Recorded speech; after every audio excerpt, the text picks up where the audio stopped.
আসসালামু আলাইকুম। আজকে আমরা পড়ব যে ফাংশন সাব প্রোগ্রাম বলতে কি বুঝো? একটি ত্রিভুজের ৩ বাহু দৈর্ঘ্য ABC এটি দেওয়া আছে। ওই ত্রিভুজের ক্ষেত্রফল নির্ণয়ের জন্য একটি ফাংশন সাব প্রোগ্রাম লিখো। তো চলো এই প্রশ্নটা সমাধান করার আগে আমরা ফাংশনের সাব প্রোগ্রাম আসলে কি বোঝায় সেটা আসলে আলোচনা করি। তো দেখো মাই ডিয়ার স্টুডেন্টস, ফাংশনের সাব প্রোগ্রাম হলো এমন একটি সাব প্রোগ্রাম যা কলিং প্রোগ্রাম থেকে এক বা একাধিক আর্গুমেন্ট অর্থাৎ ইনপুট গ্রহণ করে, প্রয়োজনীয় গণনা সম্পূর্ণ করে, দেন শুধুমাত্র একটি মান ফাংশনের নামের মাধ্যমে কলিং ফাংশনে ফেরত পাঠায়। সো এটা তুমি যদি তোমাকে জিজ্ঞেস করে ফাংশনের সাব প্রোগ্রাম বলতে কী বোঝায়, তুমি এই ডেফিনিশনটা লিখে দিলে ইনশাল্লাহ ফুল মার্ক পাবা। তাহলে আবারও বলি যে ফাংশনের সাব প্রোগ্রাম বলতে বোঝায় যে এমন একটি সাব প্রোগ্রাম এটি যেটি হচ্ছে কলিং ফাংশন থেকে এক বা একাধিক আর্গুমেন্ট গঠন করে, এক বা একাধিক আর্গুমেন্ট বা ইনপুট গ্রহণ করে সেটার মাধ্যমে প্রয়োজনীয় সে গণনা শেষ করার পরে সে একটা মাত্র সিঙ্গেল ভ্যালু ফাংশনের নামের মাধ্যমে কলিং প্রোগ্রামে ফেরত পাঠায়। তো চলো এবার আমরা একটি ত্রিভুজের ক্ষেত্রে যদি তার দৈর্ঘ্য প্রস্থ ABC মানে দৈর্ঘ্য তিনটা দৈর্ঘ্য ABC দেওয়া থাকে, সেক্ষেত্রে তুমি সেই ত্রিভুজের ক্ষেত্রফল কীভাবে বের করবা। সো এটা যদি একটা ত্রিভুজ হয় এবং এই ত্রিভুজের তিনটা বাহু যদি হয় ABC, সেক্ষেত্রে তার ক্ষেত্রফল নির্ণয়ের জন্য আমরা হিরন্স ফর্মুলা ইউজ করি।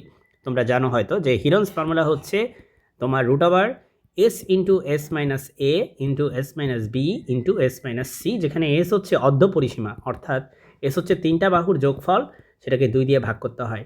এই ফর্মুলাকে আমরা বলি হিরন্স ফর্মুলা। ঠিক আছে, হিরণ দিছিল এটা, সেজন্য এটার নাম হিরন্স ফর্মুলা। তো এটা ইউজ করে হচ্ছে আমরা এরিয়া বের করবো এখানে। তো সর্বপ্রথম যেহেতু আমরা এখানে নির্ণয় করার জন্য এই ক্ষেত্রফল নির্ণয় করার জন্য ফাংশন সাব প্রোগ্রাম লিখতে বলছে, তাই আমরা সবার আগে প্রোগ্রামটা এভাবে শুরু করব যে আমরা একটা ফাংশন তৈরি করব। সেই ফাংশনটা হচ্ছে এরিয়া নামের একটা ফাংশন, বুঝতে পারছো?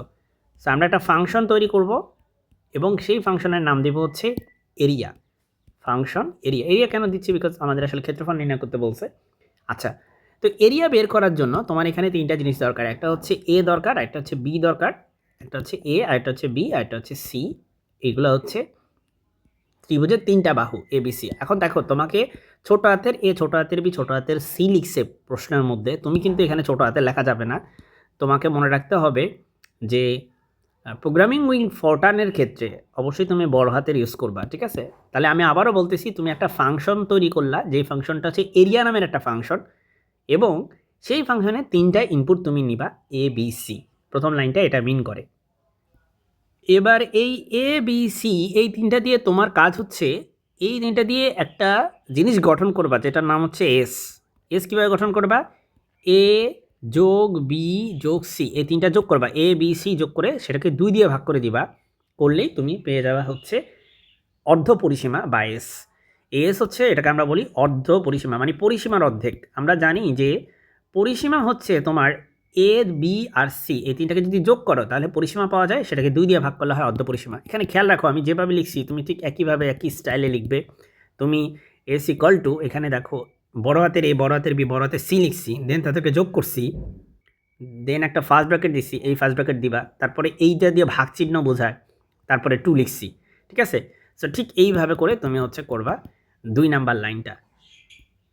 এরপরে হিরন ফর্মুলার যে এরিয়া বের করার যে ফর্মুলাটা, সেটা হচ্ছে খুবই সিম্পল। এরিয়া ইকুয়াল টু হচ্ছে এভাবে লিখবা, AREA, এরিয়া ইকুয়াল টু হবে তোমার স্কোয়ার রুট, তাই না? এরকম square root of S into S minus A into S minus B into S minus C, এভাবে আছে না?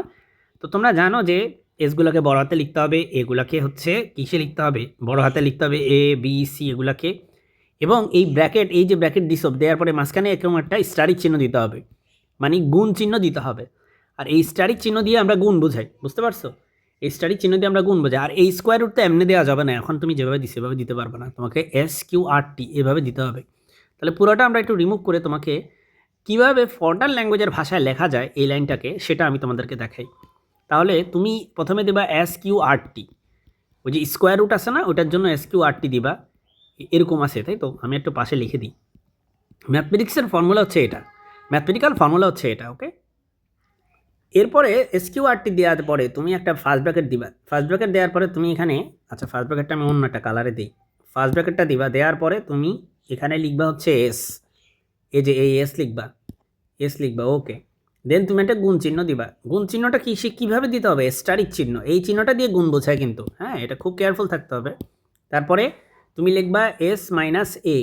এই যে তুমি এস মাইনাস এ লিখছো, তোমার এখানে ব্র্যাকেট আছে না, ব্র্যাকেটটা দাও। আবার একটা স্টারিক চিহ্ন দাও, তুমি লেখো এস মাইনাস বি।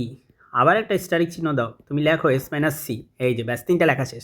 এখন তোমাকে ব্র্যাকেট ক্লোজ করতে হবে, কারণ এই ব্র্যাকেটটা এই যে তুমি যে স্টার্ট করছো, এটা তো তুমি ক্লোজ করো নাই, তাই এটাকে তোমার এই জায়গাতে ক্লোজ করতে হবে। ব্যাস, এই হচ্ছে তোমার এরিয়া বের করার যে ফর্মুলা লেখার, সেটা কিন্তু তুমি লিখে ফেলছো।